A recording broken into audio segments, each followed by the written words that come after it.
There's a story in the canon where the Buddha goes to stay in the haunt of a spirit, the Avalaka spirit. And the spirit comes to him and says, "Get out." And the Buddha says, "Okay." He gets out. Then the spirit says, "Come back in again." So the Buddha comes back in again. This happens 3 times. Then when the Buddha's come back in the 3rd time, the spirit says, "Okay, for the 4th time, get out." And the Buddha says, "No. You can do what you want, but I'm not getting out."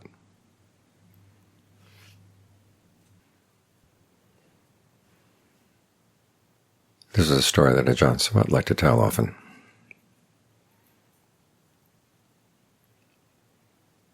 As he explained it, being strong, being firm, doesn't necessarily mean being stubborn. You have to have a good sense of when you have to draw the line and when you don't, when you have to be amenable to what other people want, compliant with what they say, and when it's important to draw the line. A lot of people don't know where to draw the line. Either pushovers in everything, or they stay stubbornly in ways that are not really to their own best interest. So strength requires discernment. When you show your strength, when you're willing to be compliant. The story the Buddha made share in the Sala is one instance of Ajahn Suwat being compliant. They were going to built the ordination hall there at Wat Poritat. And there was a committee that was set up to be in charge of getting the Buddha image, having it made. And they dragged their feet, and as it turned out, I discovered that the chairman of the committee was dragging his feet on purpose, hoping that Ajahn Suwat would get frustrated with the whole project, leave, and then this person was planning to invite someone else in. There was another woman that was among Ajahn Suwat's supporters who saw that things were not progressing at all. So she went to Thailand, bought a Buddha image, arranged for it to be shipped here to the States, arranged for monks to come and consecrate it, all without telling anybody what she was doing. The image just showed up at the docks. She was hoping to get away with nobody knowing. Well, it turned out that the store from which she had bought the image had put her name on the back of the image. So the image was brought to Wat Pu. The monks were brought, chanted the consecration. And that was when Ajahn Suwat was invited to Massachusetts to teach. So I came along just at the end of the consecration, went with him to Massachusetts. And during the retreat we discovered that there had been a meeting of the temple committee saying they were not going to accept the image, that it had been done without consulting anybody. It was in violation of what the temple committee had decided, which was that everybody should have a chance to make merit with the image. Now the woman herself said that there's no problem. She'd be happy to accept other people's help in the image. But the committee was stubborn. It was while we were in Massachusetts that the land was offered here for Wat Metta. So Ajahn Suwat went back and came up with a compromise. The image would be brought here. As he told me afterwards, if this had been Thailand and the temple committee had done it over there, he would have left the monastery and never come back. But he had to think about keeping the place together. And so that was a time when he bent. There were other times when he stood firm. There was a monk up in Los Angeles who had a case against him, having sex with 2 women. And the monk tried everything he could to make sure that the case was never brought to any kind of adjudication. Ajahn Suwat decided to have nothing to do with the guy. Then we've set up the monastery here. This monk came one evening with a group of lay people. to give a donation, thinking that he would be able to worm his way back into Ajahn Suwat's graces, and at the very least, if Ajahn Suwat accepted him as a monk, everybody would see that Ajahn Suwat thought that he was innocent. Also thinking that Ajahn Suwat wouldn't say anything in front of all the lay people. The monk came, bowed down. The first thing Ajahn Suwat asked him is, "When are you going to get this case settled?" The monk started to say, "Well, I've been trying to," and Ajahn Suwat cut him off.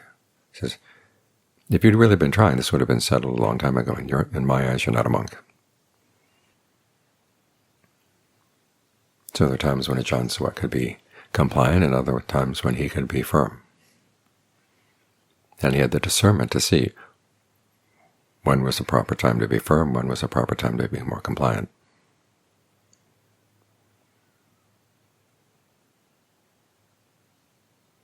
And this is a lesson we should all learn. That story about the yaksha, or the spirit, goes on. The spirit says, "Okay, now I'm going to ask you some questions, and if you can't answer the questions, I'll hurl you across the Ganges and split your head into 7 pieces." And the Buddha, of course, is not fazed. He says, "I don't see anybody who can hurl me across the Ganges or split my head in 7 pieces. Go ahead and ask your question." Actually, the yaksha said, "I will ask you a question." He ended up asking several questions. The first one is, what is a person's wealth? And the Buddha's answer is conviction. When you think about the forest Ajahns, many of them came from poor backgrounds, but they were wealthy in conviction that there was a way out of poverty, there was a way out of the dead end of being the low end of the Thai social scale. That was the practice. And so they gave themselves to the practice. Whatever the practice demanded, they were willing to give it. Whatever things inside themselves they had to change, they were willing to change. That's how they became the Ajahns that we all bow down to.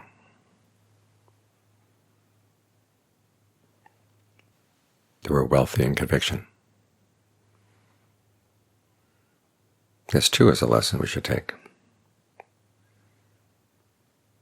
We tend to be really stubborn about our habits. This is the way I am. This is the way I'm just going to be. You have to accept that. That's the attitude a lot of people have. I've actually had someone come in to me and say, "Well, don't expect me to change too quickly."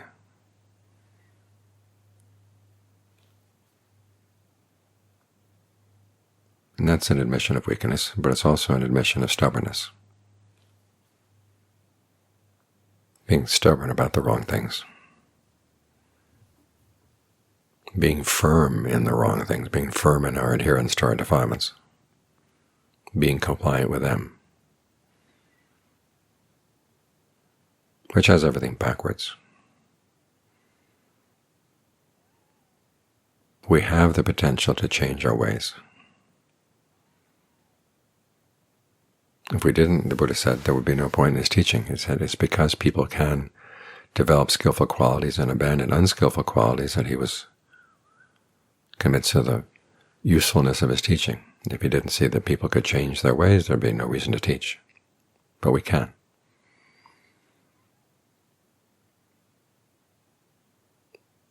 And anywhere where we see where we're unskillful, we should quickly change our ways.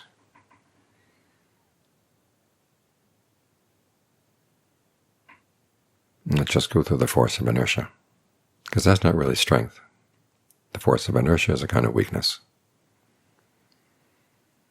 Real strength is when we see that we have the qualities inside ourselves that we can build on. We can exercise restraint where we didn't exercise restraint before. We can be generous in areas where we're not generous before. We have this potential. It's our wealth. If we're convinced that, yes, we can do it, that takes the potential, turns it into a genuine wealth, in the same way that people have, say, gold someplace in their property. It's not really their wealth until they dig it up. In the same way, we have this potential to change our ways. But if we don't actually use it, if we lack the conviction to use it, then we're poor. So think of the example of the Ajahns. Tonight we're coming on 18 years since Ajahn Suwat passed away. And we're still living here. It was because of his generosity of spirit that he thought that Wat Metta would be a good place to start. He already had the temple there in Ontario, but he felt that a place where people could really practice, and people, not just Thai people, but people of all backgrounds could practice. This is because of that generosity of spirit, that wealth he had, conviction that people would use this well. That's why we have this opportunity. So make the most of it, and do it as quickly as you can. We don't know how much time we have, but we do have right now.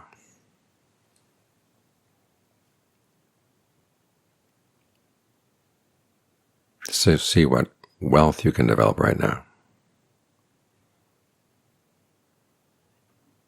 And the more you take of this wealth, it's not called being greedy.